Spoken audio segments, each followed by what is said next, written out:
Welcome to BL Stories, where romance, drama, and unforgettable boys' love come to life. Love knows no limits, and the best stories aren't always straight. Subscribe now and join our growing BL-loving family.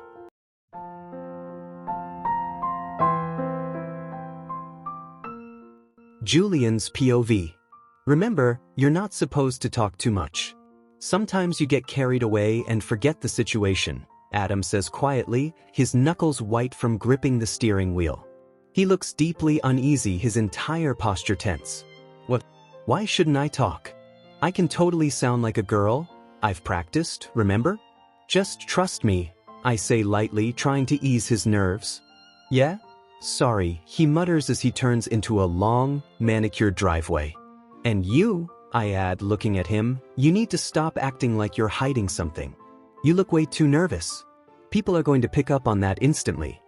But, sorry again, he says, eyes still forward. Why are you apologizing so much? Look, I promise everything's going to be fine. Just breathe, I say gently, placing a reassuring hand on his shoulder. He's quiet for a moment, then says softly, no matter what happens in there, promise me you won't leave. Or act like you don't know me afterward. I blink at him. What? Of course not. We've come this far. The moment I stepped into this dress for you, that was it. I'm all in, okay? No matter what happens, I'll fight for us. I pull him into a quick hug. I can feel him begin to relax, even if only a little. I press a kiss to his forehead, then gently to his lips, just enough to remind him that he's not alone. A soft click and the car doors unlock. As we step out, a woman in a crisp uniform greets us. Welcome back, sir. A few other staff members line the front steps, watching curiously. Their eyes flick to me with faint smiles, like they're unsure but intrigued. The mansion is enormous, with towering pillars and polished marble floors that gleam beneath the chandelier's light. Paintings of stern-looking ancestors stare down at us from the walls. The air is cool and heavy with formality. Adam walks beside me, his posture growing stiffer the closer we get to the door. I glance at him and wonder just how hard it must have been growing up here. Then she appears. A tall, elegant woman with sharp features strides toward us with purpose. Her eyes scan me critically. You've arrived, she says, her tone clipped and emotionless. Yes, mother, Adam replies, standing straight. The way he says it, so formal, it takes me by surprise. I lean toward him. Are you okay? I whisper. Relax, I add gently. We've got this. I'm fine, he says quickly, though the tightness in his jaw says otherwise. Then another figure appears. A tall man in his 60s enters the grand foyer. His eyes land on me, cool and assessing. So, she's the one, he says, his mouth tugging into a slight, almost mocking smile. Now I understand why you refused Meredith. This one's easier on the eyes, I'll give you that. I bristle but say nothing. Let's head to the dining room, he continues. Dinner's waiting. The table is massive, filled with silver platters and rich dishes. It's all a bit overwhelming. As I take my seat beside Adam, I notice how he shrinks a little more into himself. Out in the world, he's confident and commanding. But here, he seems small. His mother breaks the silence. So, young lady, she says, eyeing me carefully, what's your name? We hadn't rehearsed this, but I keep calm. Annabelle Krauss, ma'am, I reply with a polite smile. Adam looks at me, his face unreadable. And how do you find being with him? She continues. Her words sound pleasant, but her tone is anything but. Before I can speak, Adam's father chuckles. Does it matter, Madison? At least he finally brought someone home. Perhaps now we'll get grandchildren. The air stills. His words hang heavily. I glance at Adam. He looks away. Excuse me, sir, I say softly but clearly. Adam works hard. He's kind and sincere. He deserves far more than mockery. Under the table, Adam grabs my hand. Don't, he whispers. But I can't stay quiet. Let me finish, I say, turning back to his father. He tries so hard to earn your approval. And yet you treat him like this? It's not right. His mother's eyes narrow. Trying to cover his past mistakes doesn't make him admirable. What mistakes? I ask, genuinely confused. You mean he hasn't told you? She says coldly. And you say he loves you? Madison, enough, his father interrupts. She'll run off if you keep this up. We need this to work. She scoffs. Let her run. Maybe then Adam will finally marry the person we chose. He needs to know what real loss feels like. I feel my pulse quicken. What is going on here? I demand, unable to hold back. His father stares at me. Why do you sound like a man? I blink, caught off guard. I sound like this when I'm upset. It's just my voice. He studies me for a long moment, then shakes his head. You're lucky you're beautiful. Otherwise, I'd think my suspicions about Adam were true, that he prefers the company of men. Disgraceful. He turns to Adam. Do you still believe that kind of love is even real? Have you forgotten the scandal with the neighbor's son? We had to fix that mess just to protect you. I feel my heart drop. I look at Adam, who remains frozen. Then his mother speaks again, her voice cold. And the guilt you carry from your brother's death? You can pretend all you want, but the truth remains. Adam suddenly stands. I didn't kill him, he says, his voice cracking. Silence falls. In that moment, I see the full weight of everything he's been hiding. The pain, the shame, the fear. All of it. And I realize, he's been carrying it alone for far too long. Julian's POV. Julian, I swear, I didn't kill him. Adam's voice breaks with raw emotion, his eyes pleading with me, terrified I might believe the awful accusations and walk away. You didn't, his mother snaps, her voice sharp as glass. Then who took the car keys that day? After we told you again and again not to? The tension in the room thickens. Adam winces, like every word is a fresh wound. That day, your brother was sick, she continues, her tone cold and accusing. And still, you begged him to take you to that ridiculous game shop. And how many times did we tell you, you were too young to drive? But you didn't listen. You got behind the wheel. You drove that car. And now look, you're here, alive, while your brother isn't. Adam stares at the floor, silent. She keeps going, relentless. You knew we always favored him. And what? Because he was everything you weren't, responsible, disciplined, smart. He helped us run the business before he even turned 16. He was going to inherit it all. And you, what were you? A boy who spent all his time playing games and getting into trouble. You caused that crash. You walked away and left him behind. Her voice trembles with fury. And now you sit in the president's chair of a company he was meant to lead.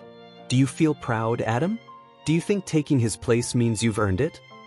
Adam is frozen, like he's no longer in the room. Julian, I didn't mean for it to happen, he whispers. It was an accident. I never wanted to hurt him. I don't know what to think. The air is thick with blame and guilt, but deep in my heart, I know the truth. Adam could never have done something like that on purpose. I believe you, I say gently, placing a steady hand on his shoulder. What do you mean you believe him? His mother spits. He'll ruin your life too if you're not careful. At least if he does, it'll be someone I love, I reply, my patience finally wearing thin. I've never seen parents treat their own child like this. Adam tries to stop me. Julian, don't. No, I say firmly.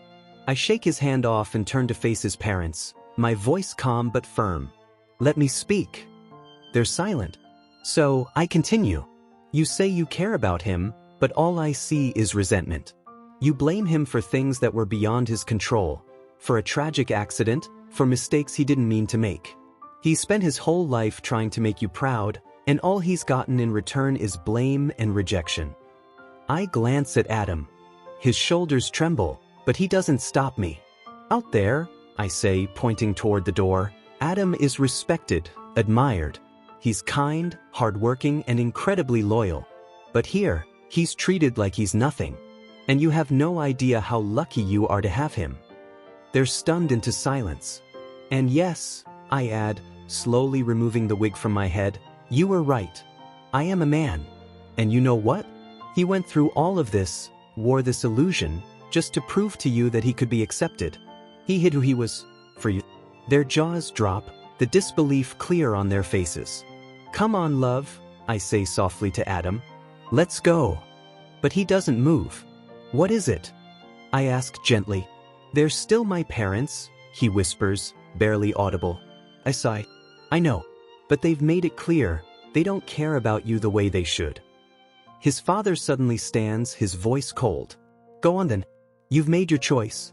Don't expect to come back. From this moment on, I no longer consider you my son. Adam stiffens. Slowly, he turns back to face them, voice trembling but sincere. I'm sorry. I've spent my whole life trying to earn your love. I've tried everything, working hard, doing what was expected of me, but it was never enough. I didn't kill my brother. I've carried that guilt for years because you convinced me it was my fault. But it wasn't. It was a tragedy, one I never wanted. He reaches into his pocket and places the office keys and car keys on the table. I hope someday you'll forgive me. Because, despite everything, I still love you both. His parents say nothing. The silence is heavier than before. Let's go, I whisper, my voice gentle now. He nods, and we walk away, out of the house that never gave him peace. Outside the gate, I wave down a taxi and give the driver the address to Adam's private residence, the one place he said he feels safe. In the back seat, he leans against me, his head resting quietly on my shoulder. The driver keeps glancing at us, clearly confused by the outfit I'm still wearing. But I don't care. I don't care about how I look or what anyone thinks. All that matters is that Adam's here with me. He seems to doze off, or maybe he's pretending, but after nearly an hour of silence, he suddenly sits up, his face pale, damp with sweat. Hey, I say, concerned. You okay? My brother, he stammers, voice shaking. What about him? I ask, gently squeezing his hand. I had the dream again, he says softly. What dream? The same one. He's still young, just like he was the day we lost him. In the dream, he's yelling at me, telling me over and over that it wasn't my fault. I take a deep breath. Do you know when he'll stop shouting in your dreams? I ask quietly. When you stop blaming yourself. He can't rest until you do. Let him go, Adam. Let yourself heal. Adam nods slowly, his eyes full of unshed tears. That day, it was his idea to sneak out, he says, voice barely a whisper. But my parents never listened to me. They always thought the worst. It's okay, I say, pulling him into a comforting hug. It's not your fault. And they might not see it now, but they're wrong about you. One day, maybe they'll come around. He leans into me, and for the first time in a long while, I feel him exhale, like he's finally letting go of something he's held onto for far too long. Thank you, Julian, he says. You're the best thing that's ever happened to me. I was so scared you'd leave if you knew everything. I look him in the eyes and smile softly. That's never going to happen. Always. He rests against me again as the taxi pulls up to his private home, his safe place. And for the first time, we walk in together. Julian's POV. Your phone's been ringing nonstop, Adam says as I step out of the bathroom, wrapped in a towel after a much-needed hot shower. My thoughts are a mess, tangled and chaotic, but one thing is clear. I'm glad I'm here with him. Yesterday's argument had nearly pushed me to walk out. If I had, he would have been left alone again, trapped in his own private pain. You didn't answer any of the calls? I ask, slightly surprised. He shrugs. Nope. Should I have? Why not? Who was it? He tilts his head. I didn't check. That throws me off. Most people would have at least looked. Movies, dramas, and real life all say the same. People always check. Why aren't you asleep anyway? You said you were tired, I say, trying to steer the conversation somewhere lighter. I can't sleep, he replies simply, his eyes staying on me. I grab my phone and see what he means, dozens of missed calls. I hadn't touched it since yesterday. Unsurprisingly, most of them are from my family. I sigh. It's not like I vanished for a week. I was just gone overnight. But to them, it's a national emergency. There are calls from Ryan and Carl too. Between the two, I've always been closer to Ryan. He's playful, fun, and relaxed like me, even if he's a bit older. Carl, on the other hand, can be intense. He's more mature, thoughtful, but sometimes a little too serious for my taste. Still, I respect him. I'm going to call my family, I say. A group call. Do you want to say hi? They know we were sort of together before everything fell apart, but they don't know we're trying again. You told them about us? Adam asks. His voice is calm, but his eyes betray hesitation. I did. I probably should have asked first, sorry. He pauses, then says quietly, it's okay. It's hard to believe how different families can be. Yours seem to accept you. Mine. He trails off, his voice cracking slightly. It's not just about being with a guy, I say gently. It's about being so completely, hopelessly, confusingly in love with you that it doesn't even matter. Before you, if someone asked me if I'd ever fall for a guy, I would have laughed. Adam smiles faintly. Lucky me then. I grin. My family isn't perfect though. I have a gay uncle. He had it rough, really rough. Maybe that helped pave the way for me. My grandparents weren't supportive at all. Their reaction, let's just say it wasn't pretty. I take a deep breath. Still, my parents are trying. And they'll like you, I promise. So, will you say hi? He hesitates, then nods. Sure. I start the call, and just as my family launches into a full lecture about how worried they were, they pause mid-sentence the moment Adam's face appears on the screen. Later that night, after endless catching up, I finally hang up the call, even while they're still talking. You ended the call? Just like that? Even with your mom and dad still chatting? Adam asks, clearly stunned. They would have kept going all night, I reply with a tired laugh. I'm exhausted. Let's go to bed. We climb under the covers, and I turn onto my side. Adam wraps an arm around my waist, pulling me close from behind. He rests his head against the back of my neck. It's still new, this kind of closeness, but it feels safe, perfect. I love you, he whispers. My heart skips a beat. I freeze for just a moment before whispering back, I love you too. His arms tighten around me, and I can feel the smile he's hiding as he presses closer. Julian, he murmurs a few minutes later. I turn slightly to look at him. I didn't do what they said I did with our neighbor's kid, he says suddenly. His voice is low, filled with lingering pain. We were just playing. We fell, and I landed on him. Our lips brushed, just for a second. Then his parents walked in. They overreacted and accused me of things I didn't even understand. My dad, he said some terrible things. He made me promise never to be friends with boys again. My chest tightens. How old were you? 10, he whispers. It's okay. I didn't believe what they said. Not for a second. Even before we were close, I knew the kind of person you were. I know you. And I trust you, I say softly, running a comforting hand along his arm. Now get some sleep, okay? Everything will be all right. I feel his body finally begin to relax. The next morning, ding dong. Who's ringing the bell this early? I groan, gently moving Adam off me as the sound from the gate interrupts our peace. You expecting anyone? I ask, annoyed. No. That's weird. No one ever comes here. Let's check the CCTV, I suggest, and we head to his small home office. The screen shows two very familiar faces. You've got to be kidding me, I mutter. What are they doing here at this hour? Did you call them yesterday? Nope. I thought you would have. Adam sighs. They did say we should call them, but 6 a.m. is a bit much. Grumbling, I head to the gate. Good very early morning, weirdos, I say with exaggerated sarcasm. Ryan glares at me. Seriously? We were worried sick. You too vanished, didn't answer our calls, and now you're calling us weirdos.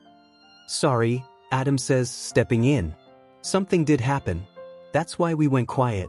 But we're okay now. Ryan's face softens. Are you sure you're okay?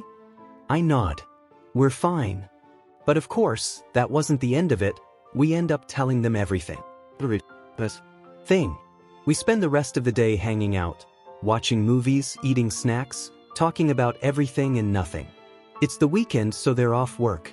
And as for us? Well, we were fired. But honestly, right now, with Adam beside me, it somehow feels like we've still won. Adam's POV. 1 month later. It's amazing how fast time passes. So much has changed in just a few weeks. I'm finally starting to heal. Little by little, I've made progress. The nightmares about my brother yelling at me, they've stopped. I'm learning to accept that it wasn't all my fault. Julian was right. That thought alone brings me peace. I like to believe my brother is still with me, watching over me somehow. I've made a new friend, Carl. Actually, he feels more like a brother. He's helped me step out of my comfort zone.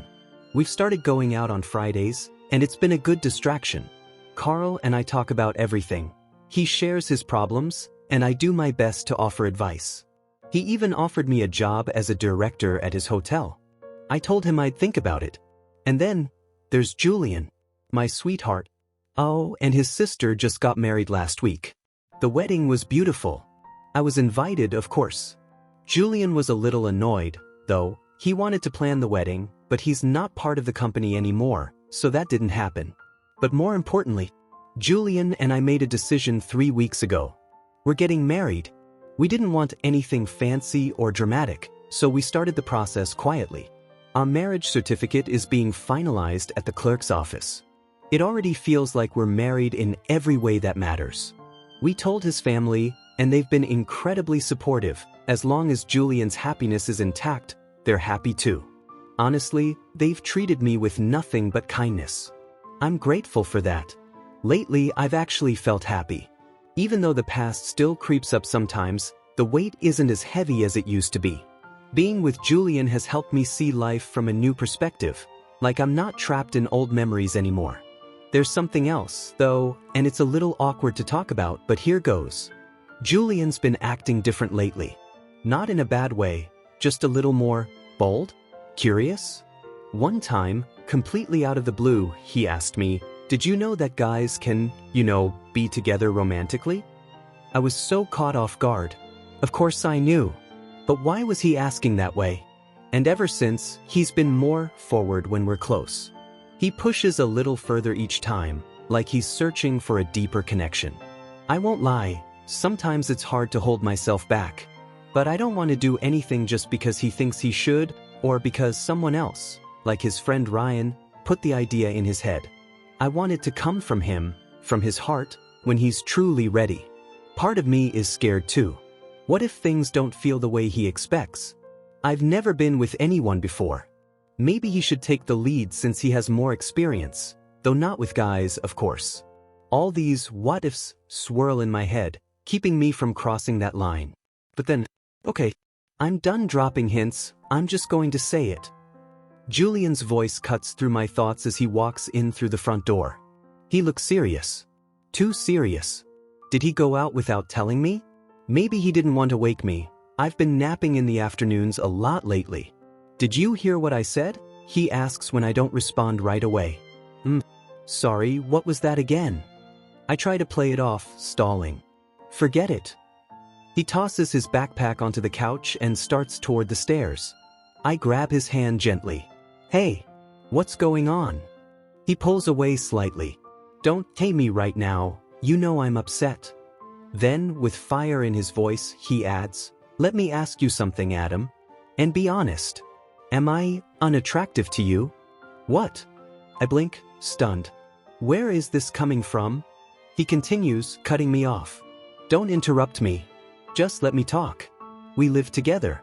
We sleep in the same bed. I've made it clear, so many times, that I want to be closer to you. But you always avoid it. So, tell me, do you not find me attractive, or are you just not into guys? No, that's not it at all, I say quickly. Then what is it? He asks, eyes searching mine. Are you just someone who thinks it's wrong before marriage or something? Well, good news, he adds, pulling something out of his bag. I picked up our marriage certificate today. It's official. And there's more stuff in the bag, just in case you're ready. Even if it's not today, or next year. I just want you to know I'm serious. I stare at him in disbelief. He really did it. I didn't expect this, not today. He thinks I'm hesitating because I'm scared or naive. But he doesn't realize, He just lit a spark in me I've been trying so hard to contain. If this is how he wants to show me he's ready, then maybe it's finally time I let go of the fear. Because ready or not, I think the thread just loosened. I lean in and press my lips to his, almost without thinking. My hands gently guide him toward the couch. We both laugh softly as I help him out of his shirt, and I take mine off too. The moment feels warm and charged, but not rushed, just two hearts finally letting go. I press a kiss to his neck, then his chest, savoring the way he reacts to every touch. There's something different now, something deeper. I've come a long way in understanding what makes these moments special. I tug down his sweatpants, and he helps me do the same with mine. We're not strangers to each other's vulnerability. We've shared so much, whispers, touches, late-night confessions, but tonight feels like a turning point. Julian lets out a soft breath as I trail kisses down his thigh, teasing him just enough to make him smile and squirm. I already know what makes him tick, and seeing him melt under my touch makes my heart race. I rest my forehead against his and breathe out, "You're wrong when you say I'm not attracted to you. I want you all the time. It's like I'm always holding back. But I need to know, are you sure? Do you really want this?" He looks into my eyes, his voice barely a whisper. "I want you." I feel his heartbeat against my chest, fast, uncertain, just like mine. I shift slightly, still close, still holding him, our bodies brushing together as I reach for the bag he brought earlier. It had fallen nearby in our eagerness. I rummage through and find the documents he mentioned, but now isn't the time for those. My hand brushes against something else, a small bottle, and then a box of CDs. Julian watches me, and with a nervous smile, he speaks. "You don't have to use that, if you trust me. I know I've made mistakes before, but I was always careful. I promise. I want to be close to you, the real you. No walls between us." His words hit something deep inside me. He wants to feel close, to connect without barriers. That honesty, his vulnerability, it moves me. "As you wish, my love," I say quietly, my heart aching in the best way. "Even if something ever happened, I'd rather go through it with you. I don't care. What matters is that it's you." I hold him close as we slowly find our rhythm, not in a rush, not in chaos, but in understanding. Every moment, every glance, every breath feels like we're writing a new chapter together. There's no need for words anymore. Just the sounds of our connection, the safety in our silence, and the love that speaks louder than anything else. "Busy, your phone." Julian mumbles sleepily, nudging me gently. I groan and stretch my hand out, eyes still closed, trying to find the source of the buzzing sound. No luck, I have to open my eyes and sit up. With a sleepy sigh, I carefully shift Julian off me. Somehow, we'd ended up tangled together on the couch. When did we even fall asleep? I vaguely remember it being sometime after the fourth movie, or was it the fourth round of laughter and talking? Either way, it's a blur now. The living room is a quiet mess, pillows on the floor, blankets everywhere. If someone walked in right now, they'd think a tornado hit. I make my way to the coffee table where my phone continues to vibrate underneath. Even though I'm exhausted, I can't help but smile as I think back to last night. The way Julian encouraged me, the warmth in his words. One moment in particular stayed with me. He had looked at me with so much sincerity and said, "Let's do this every day. Even if we can't have kids on our own, there are other ways. We could always have a family someday." He talks a lot, but sometimes, he says things that mean everything. I reach under the table and grab my phone, but the second I see the caller ID, my heart skips a beat. Why is he calling? "Adam? You okay? Who's calling?" Julian sits up slowly, wincing as he moves. I must be frozen, because he repeats himself with a little more concern. "Who is it?" "My dad," I say quietly. Julian's eyebrows shoot up. "Really?" "Yeah." And I'm not answering it. Julian looks at me thoughtfully. Maybe just hear him out? I hesitate. My finger hovers over the screen as it rings again. Finally, I sigh and pick up. "Finally! I thought you were going to ignore me forever," my dad says, his voice rough but direct. Adam, did you really give up on the company? You want me to sell the only thing we built together? I stay silent. I know your mother and I haven't been the best parents to you, he continues. But we regret it.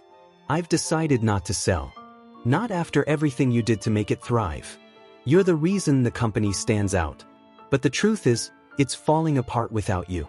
We need you, son. I want you to come back and lead again, as president. I'm stunned. Completely speechless. They regret it? I test him.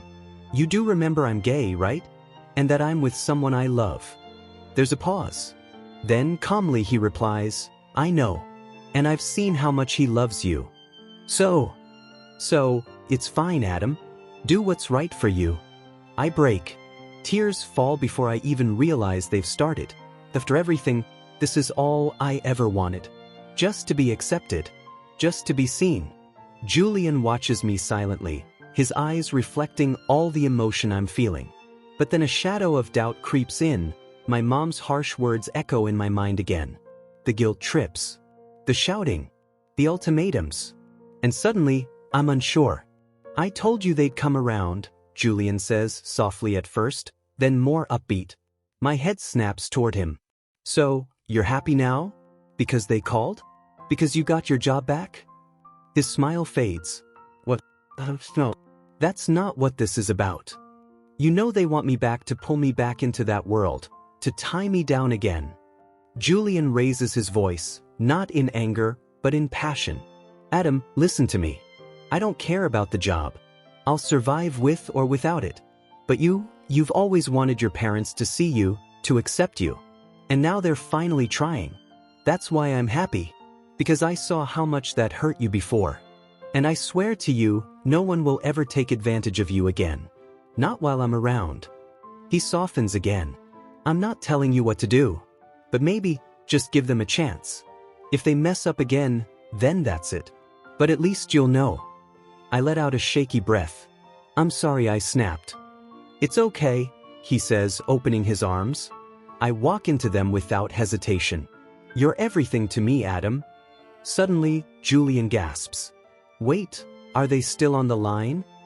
My eyes widen. I forgot to hang up. Adam, my dad's voice comes through again. We're not asking you to come back to use you. We truly regret what we did. Your mother's been crying ever since you left. She didn't have the courage to call, but she's sorry. She misses you. I miss you. There's a pause, and then he continues, more gently than I've ever heard him.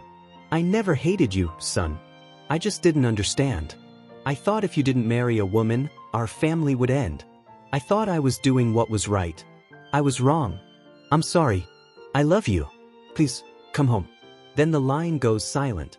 I stare at the screen, still processing his words. I don't think my father has ever said he loved me before. Not once. And because of that, I'm going home. Not just for the company. Not just for the apology.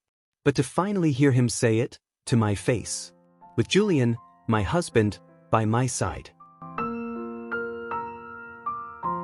Thanks for listening to today's BL story. If it made your heart skip a beat, don't forget to like, comment, and subscribe. Only here on BL Stories, where love knows no limits.